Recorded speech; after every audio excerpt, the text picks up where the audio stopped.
A billionaire in a hurry booked an Uber, only to be shocked when he saw his ex-wife driving with a 6-7-year-old sitting beside her. A great story for my beautiful family. God bless you all. Let's start the story. Money can buy you everything except time, and today, Chris Rose was running out of both.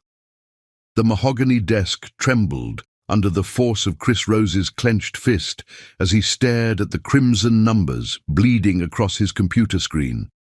$47 million, gone, evaporated like morning mist under the scorching sun of a market crash that had blindsided even the most seasoned wolves of Wall Street. His empire, built brick by brick over 15 grueling years, now teetered on the precipice of absolute destruction. The phone buzzed with the persistence of a dying wasp. Another creditor, another vulture circling the carcass of what was once the most feared investment firm on the East Coast. Chris ignored it, his steel-grey eyes fixed on the reflection staring back from his monitor. At 38, he looked older. The stress had carved premature lines around his eyes, and his once perfect jaw now carried the weight of decisions that had cost him everything he'd ever held dear. Mr. Rose. His assistant's voice crackled through the intercom, tinged with the kind of fear that only comes when paychecks are uncertain. The Japanese investors are here. Conference room 3. Chris straightened his Italian silk tie, a habit that had carried him through countless boardroom battles. Today felt different. Today felt final. The Yamamoto Group represented his last hope, a $20 billion lifeline that could resurrect his company from the grave. But they were notoriously punctual, and he was already running late. His driver had cancelled 30 minutes ago. Food poisoning, the man claimed, though Chris suspected the real illness was the unpaid wages from the past 2 months. The parking garage elevator was broken, and his Lamborghini sat trapped 4 floors below like a caged predator. In the distance, storm clouds gathered over Manhattan, painting the sky the color of old blood. "Damn it all to hell," Chris muttered, grabbing his phone and opening the Uber app. The irony wasn't lost on him. A billionaire reduced to riding in strangers' cars. But pride was a luxury he could no longer afford. The app showed a driver 2 minutes away. Perfect. He grabbed his briefcase, the leather worn smooth by years of carrying documents worth more than most people's homes, and headed for the elevator. Each step echoed in the empty hallway like a countdown to Judgment Day. Outside, the October wind carried the scent of impending rain and dying leaves. New York City moved around him with its usual indifferent rhythm, millions of souls pursuing their own desperate dreams, unaware that one of their titans was about to fall from grace. Chris remembered when he'd first arrived in this concrete jungle 15 years ago, young, hungry, and stupid enough to believe that success was simply a matter of wanting it badly enough. He'd been right to a point. Success had come. Money had flowed like water through his fingers. But somewhere along the way, he'd forgotten that what goes up can come down just as quickly. The market had taught him humility the hard way, stripping away his arrogance layer by layer until only the raw core remained. His phone vibrated. The Uber was approaching, a silver Honda Civic that looked like it had seen better decades. Chris felt a stab of embarrassment. 6 months ago, he wouldn't have been caught dead in such a vehicle. Now it represented salvation. The memories came unbidden as he waited. Asha's face radiant on their wedding day, her laughter echoing through their penthouse apartment. The way she'd looked at him with such love, such hope, such faith in their future together. And then the fights, the accusations, the lawyers, the papers signed with trembling hands and hearts full of regret. 7 years. 7 years since he'd seen her face, heard her voice, felt the weight of what he'd thrown away. The divorce had been a battlefield, casualties scattered in every direction. She'd wanted to talk, to explain something important, but he'd been too proud, too angry, too convinced that he was the victim in their tragic story. Now, standing on the sidewalk with his empire crumbling around him, Chris wondered if karma was finally collecting her debt. The Honda pulled up to the curb, exhaust pipe coughing like an old man with too many cigarettes in his past.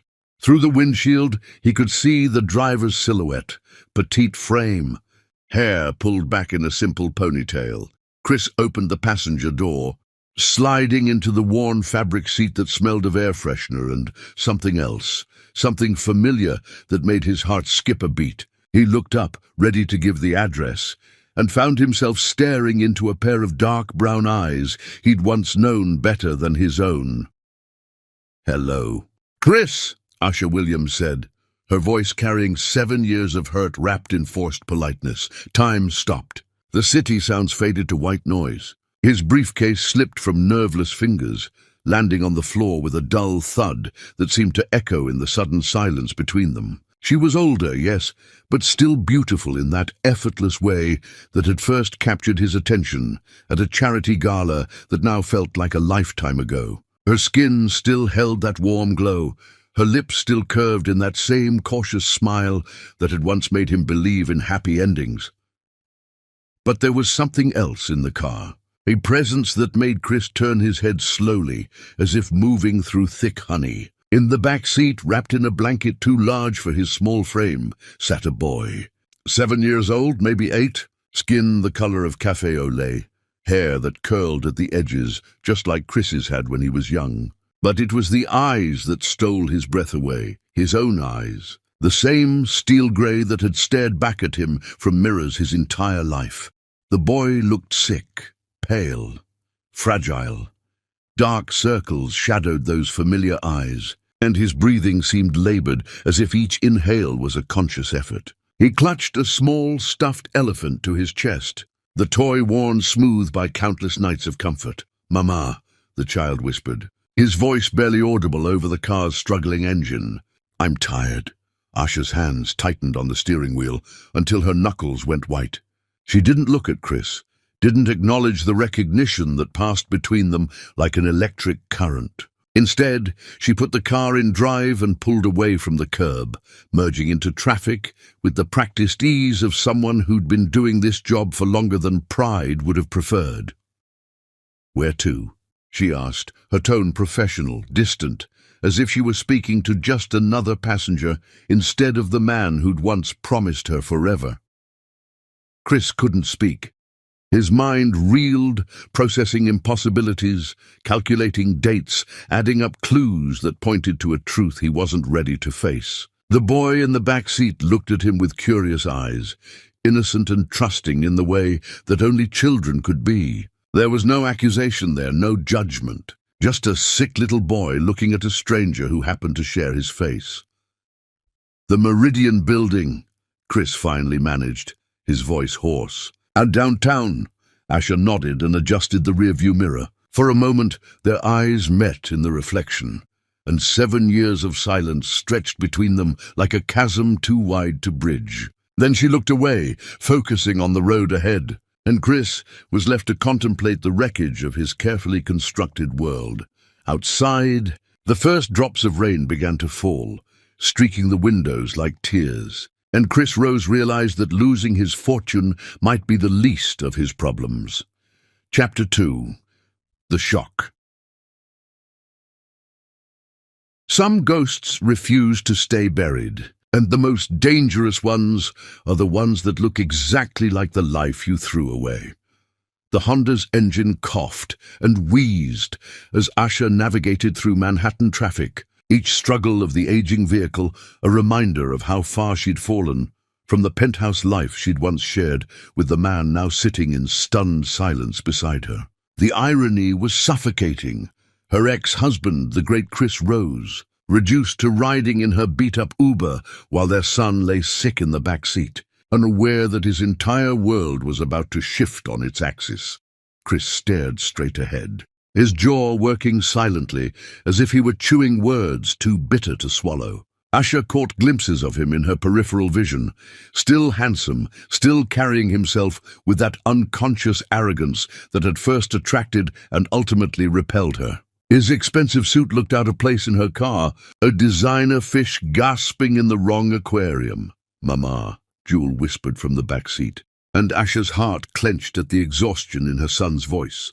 "Can we get some crackers? My tummy feels funny."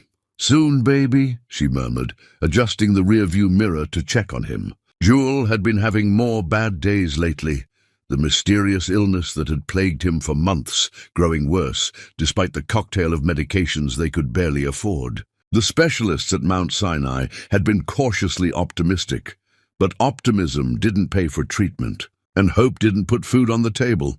Chris turned in his seat, and Asha saw the exact moment recognition fully hit him. His face went ashen, those steel-grey eyes widening as he took in every detail of Jules' features, the familiar curve of his nose, the stubborn set of his jaw even in sickness, the way his hair fell across his forehead in the same unruly cowlick that Chris had always struggled to tame.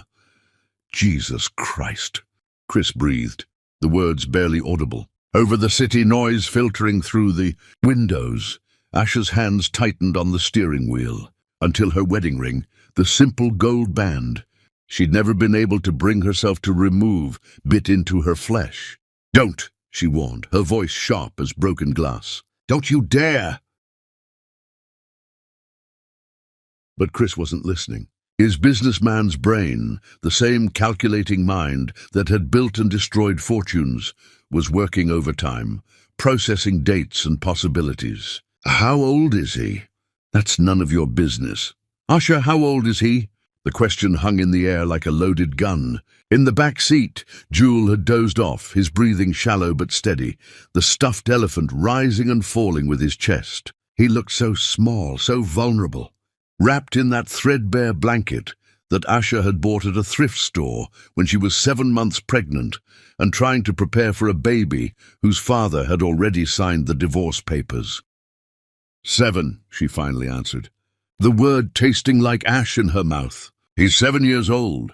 Chris did the math in seconds. His face went through a series of expressions: shock, realization, pain, and something that might have been wonder if circumstances had been different. The divorce was finalized in February 2018. January 31st, Asha corrected, remembering the date with crystal clarity. It had been snowing that day, fat flakes falling like tears from a grey sky. She'd sat in the lawyer's office, her belly round with pregnancy, signing papers that would make her officially single just as she was about to become a mother. And he was born. July 15th.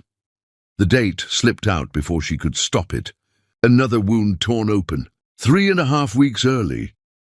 Chris was quiet for a long moment, staring at Jules' sleeping form with an expression that Asha couldn't quite read. When he spoke again, his voice was different, softer, more uncertain than she'd ever heard it. "Why didn't you tell me?" The question detonated in the small space of the car like a grenade. 7 years of anger, hurt, and desperate loneliness came rushing back in a tide that threatened to drown her. Asha pulled over to the side of the road, ignoring the honking horns of irritated drivers, and turned to face him fully for the first time since he'd gotten in her car. "Tell you?" she repeated, her voice rising despite her efforts to keep quiet for Jules' sake. "Tell you? I tried to tell you, Chris. I called you 17 times. I sent emails. I even showed up at your office, and your security threw me out like some kind of stalker. I never got any. Bullshit." The word exploded out of her with years of pent-up fury. "You got them all. You just didn't care enough to listen. You were too busy being the victim, too busy telling everyone who would listen how I'd betrayed you, how I'd broken your heart. You never once asked yourself why I might have been so desperate to talk to you." Chris flinched, as if she'd slapped him. "The prenup investigation was a lie," Asha finished. "I never cheated on you, Chris. I never took a penny that wasn't rightfully mine. I never did any of the things you accused me of. But you chose to believe the worst because it was easier than admitting you'd been wrong." In the back seat, Jules stirred, making a small sound of distress. Asha immediately softened her voice, reaching back to smooth his hair. "It's okay, baby. Mama's here." Chris watched this tender gesture with something approaching awe. When Asha looked at their son, and Chris was no longer in denial about that relationship, her entire face transformed. The hard edges softened, the defensive walls crumbled, and for a moment she looked like the woman he'd fallen in love with at that charity gala 9 years ago. "He's sick," Chris observed, his voice gentle, Brilliant deduction. Asha's sarcasm was a shield, protecting herself from the vulnerability she'd shown. That's why we're going to the hospital, instead of your precious Meridian building. What's wrong with him? Asha was quiet for a long moment, debating whether to answer. Finally she spoke, her voice barely above a whisper. They don't know yet. Some kind of blood disorder. His immune system is compromised, and he gets these episodes where he can barely breathe. The doctors are running more tests, but what? Tests cost money. Treatment costs money. Everything costs money. And I'm driving a fucking Uber to pay for his medications. The words came out bitter and raw. 7 years of struggle condensed into a single sentence. Chris looked at her then, really looked, and saw what his self-absorbed grief had blinded him to 7 years ago. The woman sitting beside him wasn't the gold digger his lawyers had painted her as. She was a mother fighting for her child's life, working herself to exhaustion to provide for a son who shared his DNA. "Let me help," he said quietly. The response was immediate and violent. "Go to hell, Asha! No." She started the car again, her movements sharp and angry. "You don't get to do this. You don't get to waltz back into our lives and play the hero now. We've managed without you for 7 years. We don't need your money or your guilt or whatever this is." She pulled back into traffic with more force than necessary, the Honda's engine protesting. In the back seat, Jewel woke up, his eyes immediately finding Chris's in the rearview mirror. For a moment, father and son looked at each other across 7 years of separation, and something passed between them, recognition maybe, or just the simple connection of shared features. "Who's the man, Mama?" Jewel asked, his voice hoarse but curious. Asha's breath caught in her throat. Chris leaned forward slightly, waiting for her answer, but she remained stubbornly silent. How do you explain to a 7-year-old that the stranger in the front seat is the father who never knew he existed? How do you summarize years of hurt and abandonment and still bleeding wounds? Chris began, then stopped, looking to Asha for guidance that didn't come. "He's nobody, baby," Asha finally said, her voice steady despite the tremor in her hands. "Just a passenger. Go back to sleep." But Jewel was more observant than either adult gave him credit for. Even through his illness-induced fog, he could sense the tension crackling between the two grown-ups, could see the way they looked at each other when they thought he wasn't watching. He settled back against his blanket, but his eyes remained alert, watching, learning. The hospital came into view, its imposing glass facade reflecting the grey afternoon sky. Asha navigated toward the patient drop-off area, her movements automatic after months of routine. This place had become as familiar as home, more familiar perhaps, since they spent more time here than in their tiny studio apartment. As they pulled up to the curb, Chris finally found his voice again. "What's his name?" Asha hesitated, her hand on the gear shift. Jewel Rose?" The question was barely a whisper, but it hit Asha like a physical blow. She closed her eyes, remembering the night she'd given birth. Alone, scared, and still hoping against hope that Chris would somehow appear at the last moment. The nurse had asked for the father's name for the birth certificate, and Asha had whispered Chris Rose through her tears, unable to let go of the dream that they might somehow still be a family. "Williams," she lied. "His name is Jewel Williams." But Chris wasn't fooled. He could see the truth in her eyes, in the way she couldn't quite meet his gaze. As Asha helped Jewel out of the back seat, Chris caught a glimpse of the boy's medical bracelet, and there it was in tiny printed letters. Jewel Rose. The weight of 7 lost years crashed down on him like a building collapsing. Chapter 3. Silent Suffering. The cruelest prison is the one built from words left unsaid. And the most unforgivable crime is abandoning someone who needed you to stay. The hospital's automatic doors slid open with a mechanical whisper, revealing the sterile world that had become Jewel's second home. The familiar cocktail of disinfectant and floor wax hit Chris like a slap, sharp and medicinal, a smell that spoke of life and death decisions made in fluorescent-lit corridors. Asha moved through the space with practiced efficiency, one arm supporting Jules' fragile frame, while the other clutched a worn manila folder, thick with medical documents and insurance forms. Chris followed them inside, his Italian leather shoes clicking against polished linoleum that had witnessed countless tears, prayers, and miracles. He felt out of place here among the worried families and exhausted medical staff, his expensive suit marking him as an intruder in a world where money mattered less than hope and love mattered more than anything.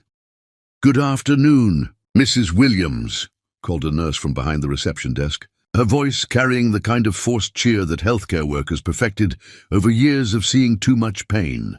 "How's our Jewel today?" "Tired," Asha replied, helping Jewel into a wheelchair that seemed too large for his small body. "The breathing episodes are getting worse, and he hasn't kept much food down since yesterday." Chris watched this exchange with growing horror and fascination. There was a routine here, a rhythm of suffering that spoke to months, maybe years, of regular visits. Jewel submitted to the wheelchair with the resigned patience of a child who had learned to accept help without complaint. His stuffed elephant clutched protectively against his chest. "Dr. Martinez is running behind schedule," the nurse continued, consulting her computer screen. "It might be about an hour wait. You know the drill. Room 3 has the good magazines and the fish tank." Asha nodded and began pushing the wheelchair down a corridor painted in supposedly calming shades of green and yellow. Chris trailed behind them like a lost shadow, his mind reeling with questions he didn't know how to ask. The pediatric wing was decorated with cartoon characters and inspirational posters, bright attempts to disguise the fact that children came here to confront mortality in ways no child should have to face. Room 3 was exactly what the nurse had promised. A waiting area with faded magazines, a large saltwater aquarium, and plastic chairs arranged in cheerful clusters that did nothing to disguise their essential function as places where people waited for news that could change everything. Asha positioned Jules' wheelchair near the fish tank, knowing from experience that the tropical fish would hold his attention and provide a distraction from his discomfort. "Look, baby," she murmured, pointing to a bright yellow tang darting between coral formations. "Your favorite is still there." Jewel managed a weak smile, pressing his palm against the glass. "He's gotten bigger since last week." The casual reference to last week hit Chris like a physical blow. This wasn't a first visit, or even an occasional occurrence. This was their life. Weekly trips to the hospital, waiting rooms, and medical procedures that had become as routine as grocery shopping or homework. Chris found himself studying his son with new eyes. Jewel was beautiful despite his obvious illness, with those unmistakable Rose family features softened by Asha's warmer coloring. His skin held a greyish undertone that spoke of poor circulation, and his breathing remained slightly laboured even at rest. But there was something else there too, a quiet strength, a dignity in the way he handled his suffering that reminded Chris painfully of Asha during their worst fights. "Mama," Jewel said quietly, not taking his eyes off the fish tank, "I'm hungry, but my stomach feels weird." Asha reached into her purse and pulled out a sleeve of saltine crackers, the kind that cost 50 cents at the vending machine. "Try just a little bit, okay? We don't want to upset your tummy before you see Dr. Martinez." Chris watched Jewel nibble carefully at a cracker, his small face serious with concentration. The sight of his son, God, his son, trying so hard to be good, to not be a burden, to manage an adult problem with the limited tools of childhood, broke something inside Chris's chest that he hadn't known was still whole. "Let me get him something better," Chris said, standing abruptly. "There's a cafeteria, right? Something with actual nutrition." "Sit down." Asha's voice was sharp enough to cut glass. "He can't have anything heavy before his blood work, and we don't need your help." "But if he's hungry—" I said no. Asha's eyes flashed with a fury that made Chris step back involuntarily. "You've been gone for 7 years. You don't get to show up now and start making decisions about his care." The vehemence in her voice made Jewel look up from his crackers, his grey eyes moving between his mother and the strange man who seemed to upset her so much. Chris saw intelligence there and curiosity, but also a wariness that no 7-year-old should have to carry. "Are you fighting about me?" Jewel asked with the directness that only children possessed. "Because you sound like the parents on TV when they're getting divorced." The words hung in the air like a sword waiting to fall. Asha's face went white, and Chris felt something twist in his stomach. Their son was perceptive enough to recognize the dynamics of marital discord, which meant he'd probably witnessed enough of it in movies or among friends' families to make the comparison. "Nobody's fighting." "Sweetheart," Asha said quickly, though her voice remained strained. "The man is he's just a passenger who missed his stop."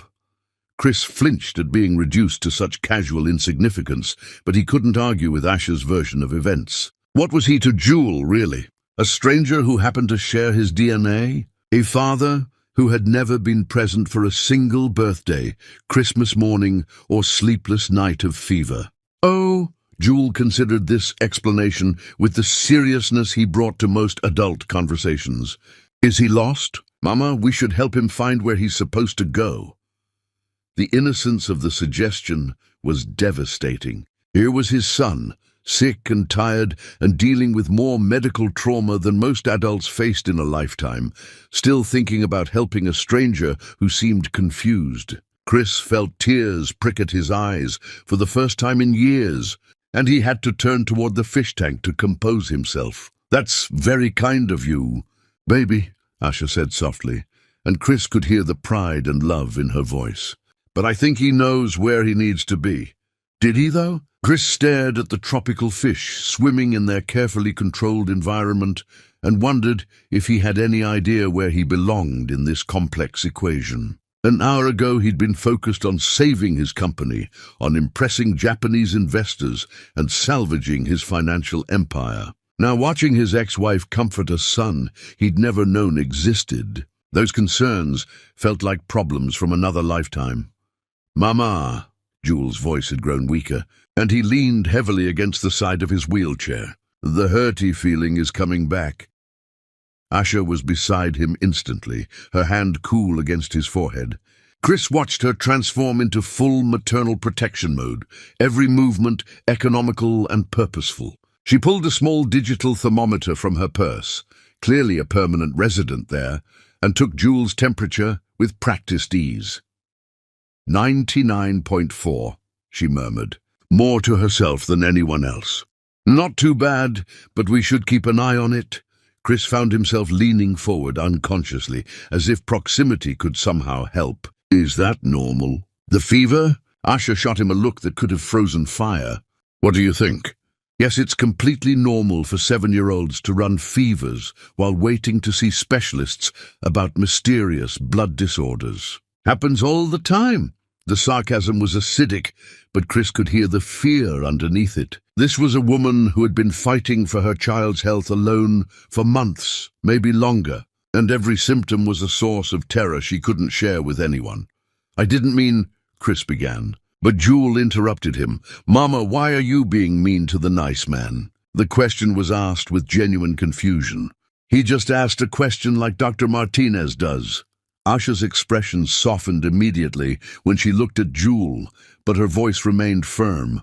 "Sometimes adults have complicated feelings, baby. It doesn't mean anyone is bad." Jewel nodded, as if this made perfect sense, which perhaps it did in the simplified moral universe that children inhabited.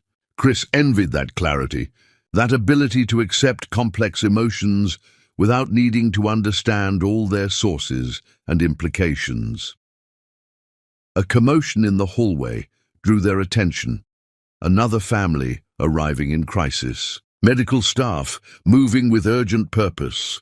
The controlled chaos that marked genuine emergency. Chris watched Asha tense, her maternal instincts on high alert even for other people's children, and realized that this woman lived in a state of constant vigilance he could barely imagine. "How long has he been sick?" Chris asked quietly. Asha was silent for so long that he thought she wouldn't answer. When she finally spoke, her voice was barely above a whisper. Really sick? About 6 months. But there have been smaller things for years. Getting tired easily, catching every bug that went around, bruising that took forever to heal. I kept thinking it was just normal kid stuff, you know. Single mom paranoia. The guilt in her voice was palpable, and Chris recognized it because he'd carried similar weight for different reasons. You couldn't have known. Couldn't I? She turned to look at him directly for the first time since they'd entered the hospital. Maybe if I'd had better insurance, we could have caught it earlier. Maybe if I hadn't been working 3 jobs to keep us afloat, I would have noticed the symptoms sooner. Maybe if his father had been around to help, I wouldn't have missed the signs. The accusation hung between them like a live wire. Chris wanted to defend himself, to explain about the divorce proceedings and the lawyers and the way she'd seemed to disappear from his life completely. But looking at Jewel, pale, sick, clutching his stuffed elephant while his mother fought back tears, those excuses crumbled to dust. Jewel Rose Williams, a voice called from the doorway, and they all turned to see a young medical assistant with a clipboard and a kind smile. "Here," Asha called, immediately shifting back into crisis management mode. As they prepared to move toward the examination rooms, Jewel looked back at Chris one more time. "Are you coming too, mister?" The question was innocent, curious, without any of the complex emotional baggage that his parents carried. To Jewel, this was simply a man who had seemed interested in his welfare, and it was natural to assume that interest might extend to medical visits. Chris looked to Asha, who shook her head almost imperceptibly. The message was clear.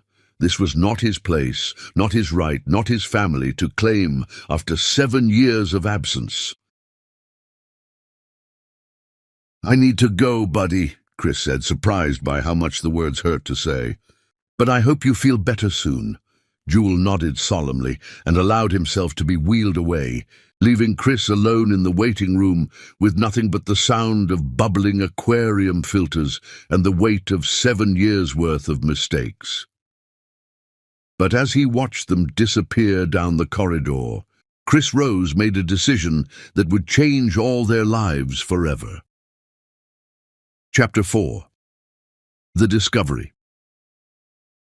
The truth has a way of hiding in plain sight until the moment you're finally ready to see it. And then it burns with the intensity of 7 years' worth of denied daylight. The law office of Blackstone. Hartwell and Associates occupied 3 floors of a Manhattan high-rise, its mahogany-paneled walls and Persian rugs designed to intimidate and impress. Chris Rose had spent millions in legal fees within these rooms over the years, but today he felt like a supplicant approaching an altar of judgment. His usual lawyer, Hamilton Blackstone III, sat behind a desk that could have doubled as an aircraft carrier, his silver hair perfectly styled despite the late hour.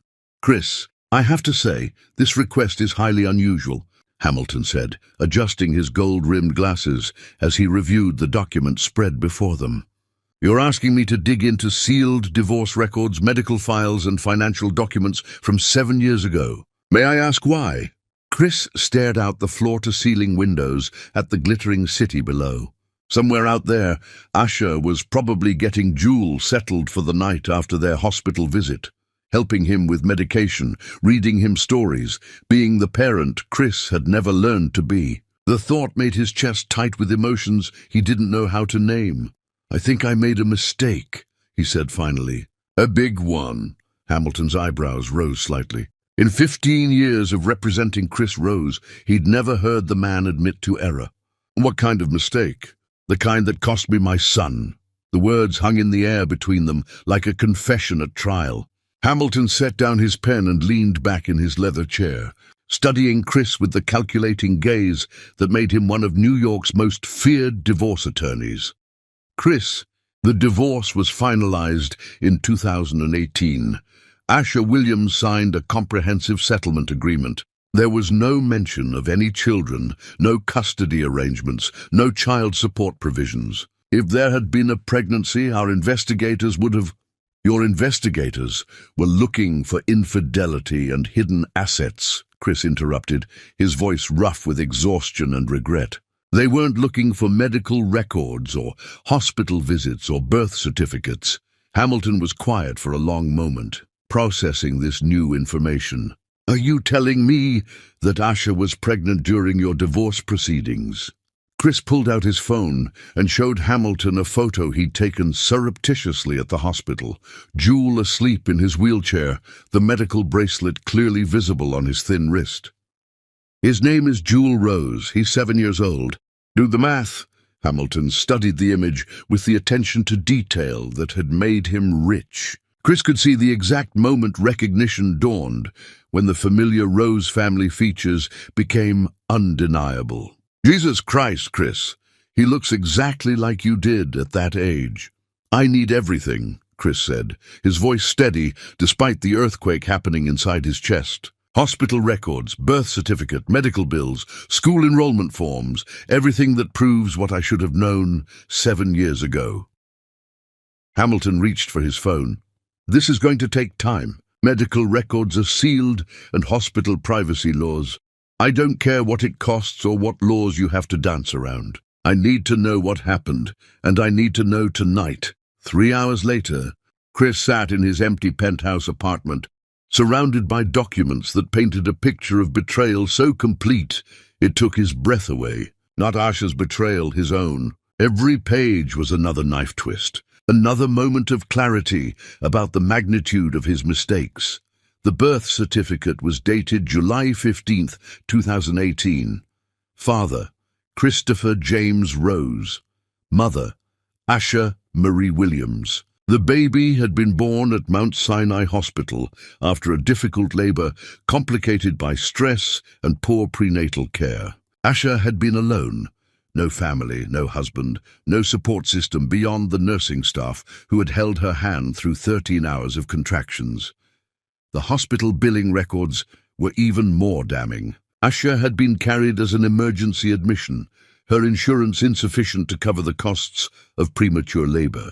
The total bill had been over $40,000. She'd set up a payment plan, $500 per month for the next 8 years, a crushing financial burden for a woman whose husband had just divorced her and whose career prospects had been destroyed by the same legal proceedings, but it was the phone. Records that broke Chris's heart completely. Hamilton had somehow obtained the call logs from Chris's office phone system during the final months of their marriage. There they were, clear as day, 17. Calls from Asha's cell phone between December 2017 and March 2018. The longest had lasted less than 30 seconds, just long enough for his secretary to inform the caller that Mr. Rose was not available and would not be returning the call. The email logs were worse. Asha had sent message after message to his personal and business accounts. Subject lines growing increasingly desperate. Please call me back. It's important. We need to talk about the baby.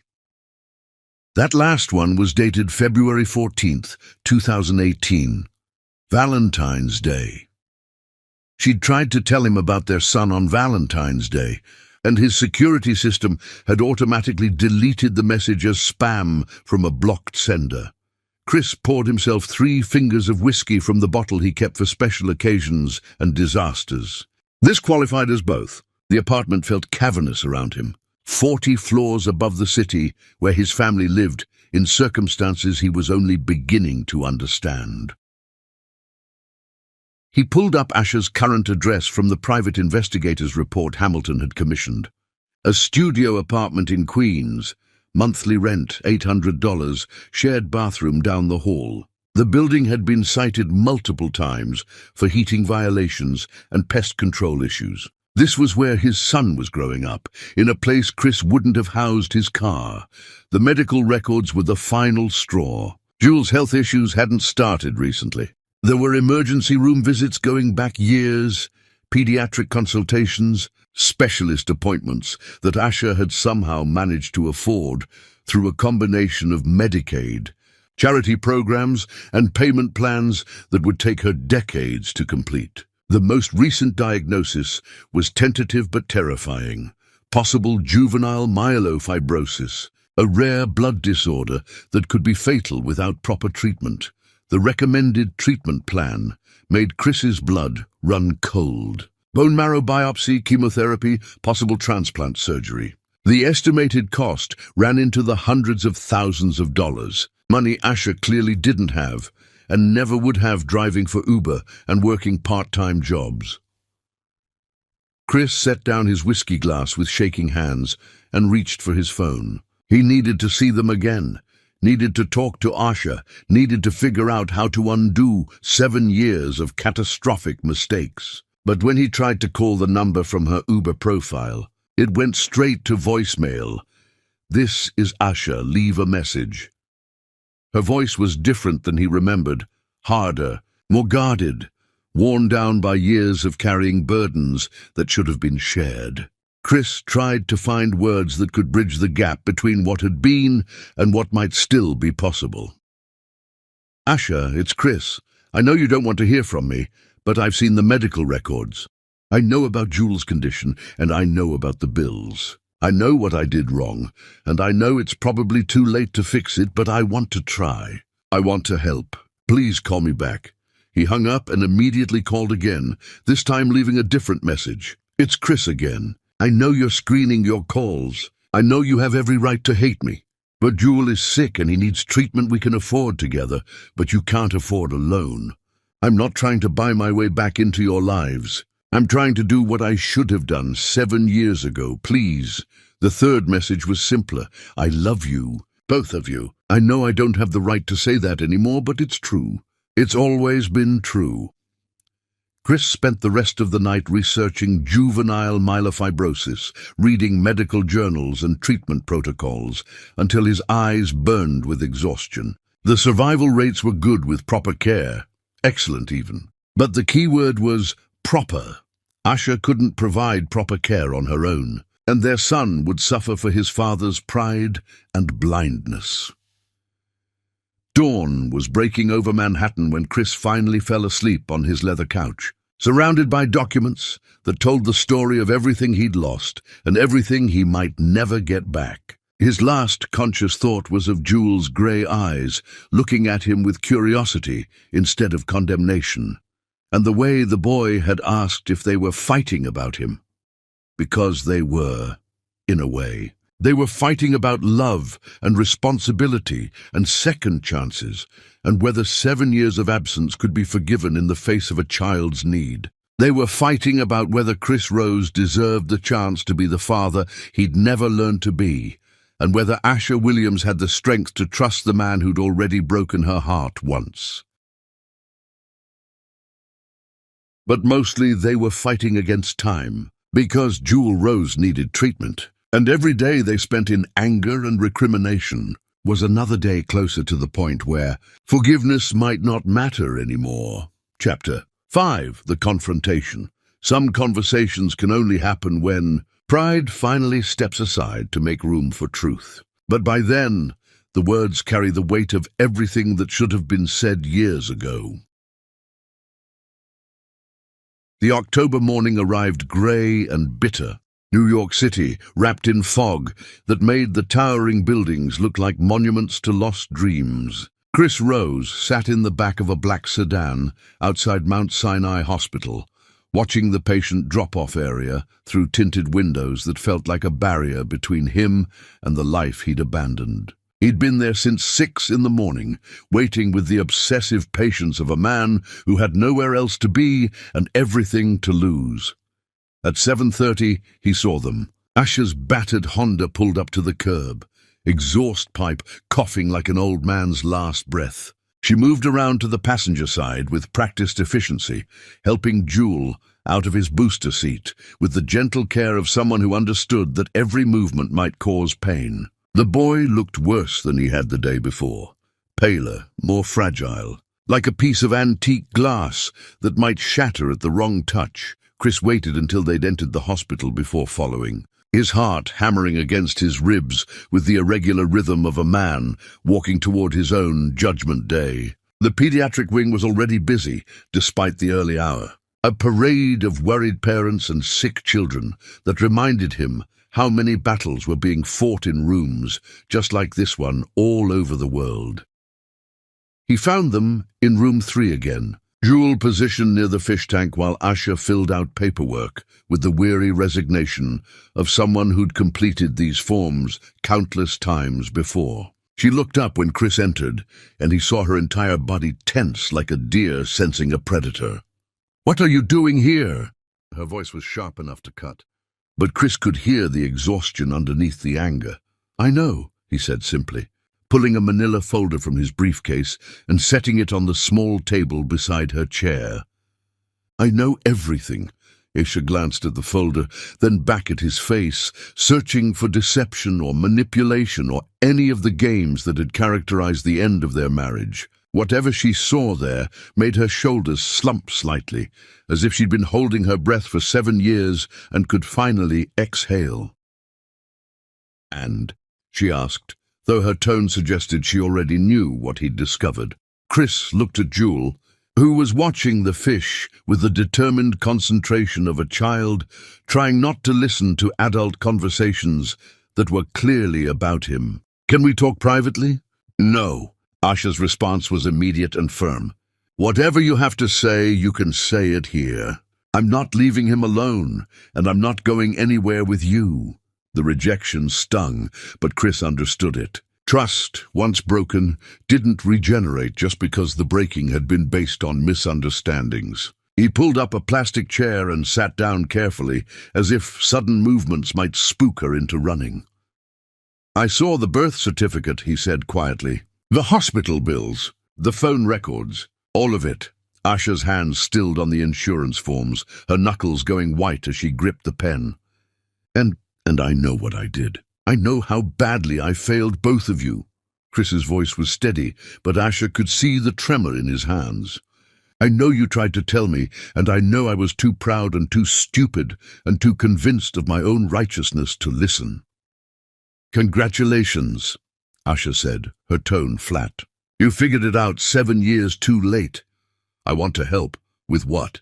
Chris gestured toward Jewel, who had abandoned his fish-watching to listen to their conversation with the frank curiosity that only children possessed. "His medical bills, his treatment, whatever he needs. We don't need your money. Asha, he has juvenile myelofibrosis. Do you have any idea what the treatment costs?" The medical term hung in the air between them, like a death sentence. Asha's carefully constructed composure cracked slightly, and Chris saw the fear she'd been hiding behind anger and pride. "How do you know that?" she whispered. "Because I spent all night researching it after I saw his medical records. Because I know you've been carrying this alone for months, and I know the recommended treatment protocol costs more than you make in 5 years. Tears gathered in Asha's eyes, but she blinked them back with fierce determination. "We're managing. You're drowning," Chris said gently, "and our son is getting sicker while you try to manage." "Mama?" Jewel's voice was small and uncertain. "Are you crying?" Asha immediately shifted her attention to him, smoothing his hair with shaking hands.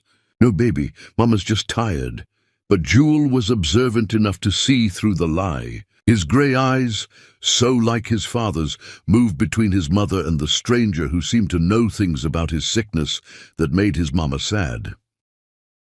"Are you a doctor?" Jewel asked Chris directly. "No," Chris replied, his voice gentle. "I'm not a doctor. Then how do you know about my sick blood?" The question was asked with the directness that only children could manage, cutting through layers of adult complexity to reach the heart of the matter. Chris looked to Asha, silently asking for permission to answer honestly. "Tell him," she said quietly, her voice heavy with defeat and resignation. Chris knelt down beside Jewel's wheelchair, bringing himself to the boy's eye level. Up close, the resemblance was even more striking. The same stubborn chin, the same slight cleft that Chris had inherited from his own father, the same way of tilting his head when concentrating. "I know about your sickness because I care about you," Chris said carefully, "and I know about it because your mama tried very hard to tell me about you when you were born, but I wasn't listening the way I should have been. Jewel considered this explanation with the seriousness he brought to most adult conversations. Why weren't you listening? Because sometimes grown-ups make mistakes, big ones, and sometimes they're too proud to admit they were wrong until it's almost too late. Are you my daddy? The question detonated in the small waiting room like a grenade. Asha made a small sound of distress, her hand covering her mouth. Chris felt the weight of 7 years pressing down on him like a physical force. Yes, he said simply. I am. Jewel nodded as if this confirmed something he'd already suspected. I thought so. I look like you. Yes, you do. Where have you been? The innocent question was devastating in its simplicity. Where had he been while Jewel learned to walk, said his first words, started school, got sick? Where had he been during birthday parties and Christmas mornings and middle-of-the-night fever scares? I was being stupid, Chris said honestly. And I'm very, very sorry about that. Jewel absorbed this information with the philosophical acceptance that children often brought to adult failings. Are you going to help me get better? And I'm going to try, Chris promised. If your mama will let me.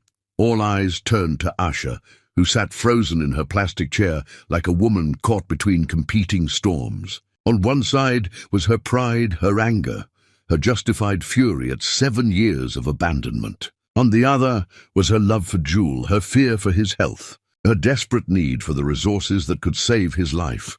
The bone marrow biopsy is scheduled for next week, she said finally, her voice barely above a whisper. The insurance will cover 60%. The rest, I'll pay for it, Chris said immediately. All of it, whatever he needs. And then what? Asha's voice rose slightly, drawing concerned glances from other families in the waiting room. You write a check, ease your conscience, and disappear again. You think money fixes 7 years of absence? No, Chris said quietly. I think money fixes medical bills. Everything else is going to take a lot longer. We don't need you, Asha said, but the words lacked conviction. They both knew she was lying. Maybe you don't, Chris acknowledged. But he does. And whether you hate me or not, whether you forgive me or not, Jewel needs treatment that you can't afford alone. The truth of this statement settled between them like a weight neither could lift alone. In the silence that followed, they could hear the aquarium filters bubbling, the soft conversations of other worried families, the distant sound of medical equipment that kept children alive one day at a time. Mama, Jewel said quietly, I don't want to be sick anymore. The simple statement broke what remained of Asha's resistance. She looked at her son, pale, tired, fighting a battle he shouldn't have to fight, and made the hardest decision of her life. Okay, she whispered. Okay. Chris felt something ease in his chest, a tightness he'd been carrying since the moment he'd seen them in the hospital the day before. It wasn't forgiveness, wasn't reconciliation, wasn't anything close to redemption, but it was a beginning, a chance to prove that 7 years of mistakes didn't have to define the rest of their lives. Jewel rose, called a medical assistant from the doorway, clipboard in hand, and kind smile in place. As they prepared to move toward the examination rooms, Jewel reached out and took Chris's hand with the casual trust that children offered to adults who seemed safe. His small fingers were cold and thin, but his grip was surprisingly strong.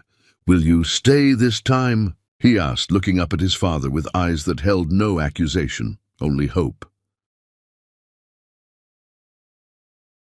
Chris squeezed the small hand gently, feeling the weight of a promise that would change everything. Yes, he said, I'll stay. But as they walked down the hospital corridor together, father, mother, and son, finally in the same place at the same time, none of them could have predicted that staying would require more courage than leaving ever had, or that the real battle for their family was only just beginning. From the nurse's station, an alarm began to sound, and Chris Rose learned that some fights couldn't be won with money, pride, or good intentions. Some fights could only be won with love, and he was 7 years behind in learning what that really meant. Wait, the story isn't over yet.